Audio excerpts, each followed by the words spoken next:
Hello guys, welcome to my YouTube channel Algorithm of Life। C programming tutorial की इस video series में पिछले video में हम लोग ने पोस्टफिक्स और प्रीफिक्स इंक्रीमेंट और डिक्रीमेंट ऑपरेटर्स के बारे में पढ़ा। इस वीडियो में हम लोग कंडीशनल ऑपरेटर्स के बारे में पढ़ेंगे। कंडीशनल ऑपरेटर्स, जैसा कि आप लोग स्क्रीन पे देख सकते हैं कि कंडीशनल ऑपरेटर जो है वो क्वेश्चन मार्क और कॉलन से रिप्रेजेंट होता है। हम लोग इसकी वर्किंग देखने के लिए सिंटैक्स को देखते हैं। सिंटैक्स में होता क्या है, variable equal to expression 1 question mark, expression 2 colon, expression 3 semicolon. तो जो एक्सप्रेशन 1 होता है वो पहले इवेल्युएट होता है और अगर उसकी वैल्यू नॉन ज़ीरो होती है तो एक्सप्रेशन 2 इवेल्युएट होगा और जो भी एक्सप्रेशन 2 की वैल्यू आएगी वही हमारा फाइनल आंसर हो जाएगा। और अगर एक्सप्रेशन 1 की वैल्यू नॉन ज़ीरो नहीं होती है तो एक्सप्रेशन 3 इवेल्युएट होगा और एक्सप्रेशन 3 की जो भी वैल्यू आएगी वो हमारा फाइनल आंसर हो जाएगा। चलिए कंडीशनल ऑपरेटर का एक प्रोग्राम टर्बो C++ IDE में हम लोग करके देखते हैं। New file, okay, conditional operator, ठीक है। फिर हम लोग hash include stdio.h and hash include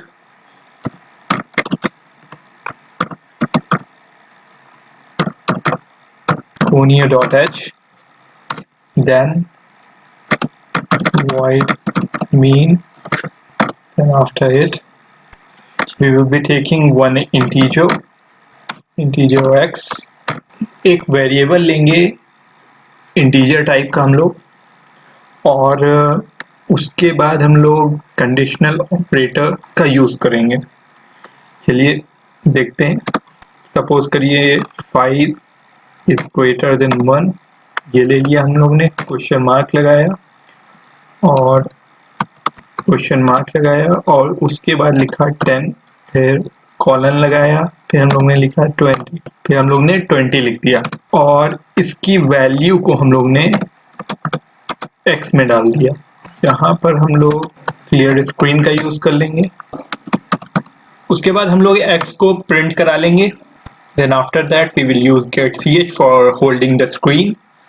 और अब इसको कंपाइल और रन करने का टाइम आ गया, लेकिन इससे पहले हम लोग ये देखेंगे कि आउटपुट हमारा क्या आना चाहिए।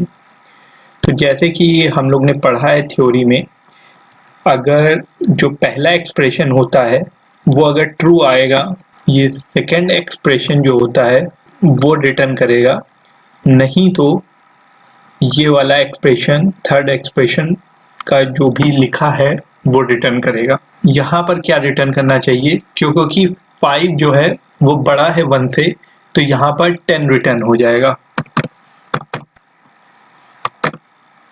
तो आउटपुट में आ जाएगा 10। चलिए कंपाइल और रन करके देखते हैं। Compile 0 error and then run, output आ रहा है 10। और अगर हम इसी को 5 लेस देन 1 कर देते हैं तो ये जो एक्सप्रेशन है ये वाला हमारा वो फॉल्स हो जाएगा। तो यानी कि वो इसको ना रिटर्न करके हम इस बार 20 रिटर्न करेगा, क्योंकि एक्सप्रेशन फॉल्स है। तो यहाँ पर रिटर्न हो जाएगा 20। चलिए कंपाइल एंड रन करके देखते हैं। यहाँ कंपाइल और रन किया और रिटर्न हो रहा है 20।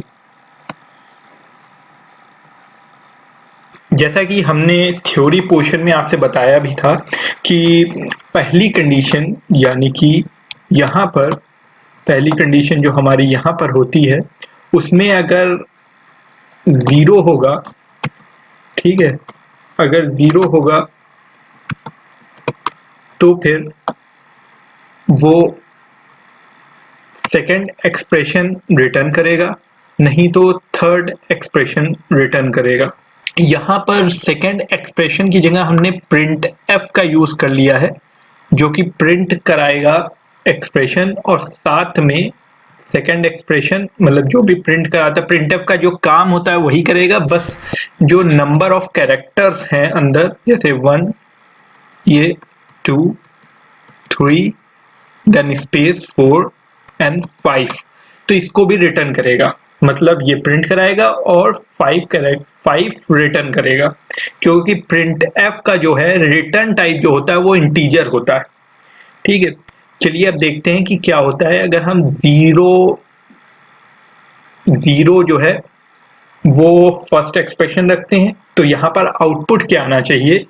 तो अगर हम 0 फर्स्ट एक्सप्रेशन रखते हैं तो फिर आउटपुट आएगा एक्सप्रेशन 3, क्योंकि कंडीशनल ऑपरेटर ये कहता है कि अगर यहाँ पर कोई एक्सप्रेशन है जिसको हम फर्स्ट एक्सप्रेशन कह सकते हैं, तो फर्स्ट एक्सप्रेशन की वैल्यू वो नॉन जीरो अगर होती है तो फिर सेकेंड एक्सप्रेशन रन करेगा, इवैल्यूएट होगा और जो भी सेकेंड एक्सप्रेशन का आउटपुट होगा वो हमें स्क्रीन पे दिखेगा।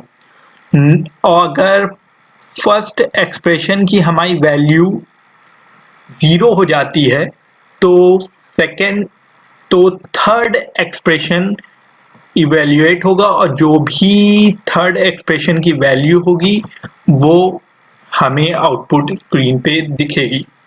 सो लेट अस सी।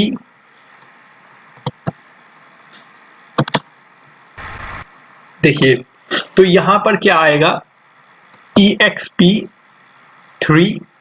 जो कि ये है exp3 printf के अंदर, और 6 जो रिटर्न कर रहा है वो इस number of characters with in the double quotes उसको रिटर्न कर रहा है। अब वो स्पेस भी काउंट कर रहा है तो 1 2 3 4 5 6 मतलब 6 जो कैरेक्टर्स हैं वो रिटर्न कर रहा है, यानी कि नंबर ऑफ कैरेक्टर्स जो हैं वो 6 हैं और वो रिटर्न कर रहा है आउटपुट स्क्रीन पे। अब हम लोग कुछ भी नॉन जीरो डाल के देखते हैं, जैसे 1 जब डाल के हम देखेंगे आप देख सकते हैं कि एक्सप्रेशन 2 रिटर्न कर रहा है और नंबर ऑफ कैरेक्टर्स रिटर्न कर रहा है। मतलब यहाँ ये एक्सप्रेशन 2 इतना रिटर्न कर रहा है और नंबर ऑफ कैरेक्टर क्या है 5 वो रिटर्न कर रहा है। कुछ भी हम 1 डाल दें या कुछ भी नॉन जीरो, जैसे अगर यहाँ पर 12 डाल देते हैं हम तो भी ये यही रिटर्न करेगा। आप फिर से देख सकते हैं कुछ भी चेंज नहीं हुआ, और अगर हम फिर से 0 डालते हैं तो आप देख सकते हैं कि थर्ड एक्सप्रेशन इवैल्यूएट हो रहा है। तो आप लोग ये ट्राई करिएगा अपने अपने लैपटॉप में टर्बो C++ IDE में, और आई होप कि आप लोगों को कंडीशनल ऑपरेटर बहुत अच्छे से समझ में आ गया होगा। नेक्स्ट वीडियो में हम लोग बिटवाइज ऑपरेटर्स के बारे में पढ़ेंगे। अगर आपने हमारे चैनल सब्सक्राइब नहीं किया है तो हमारे चैनल को सब्सक्राइब करें और बेल आइकन को प्रेस करें।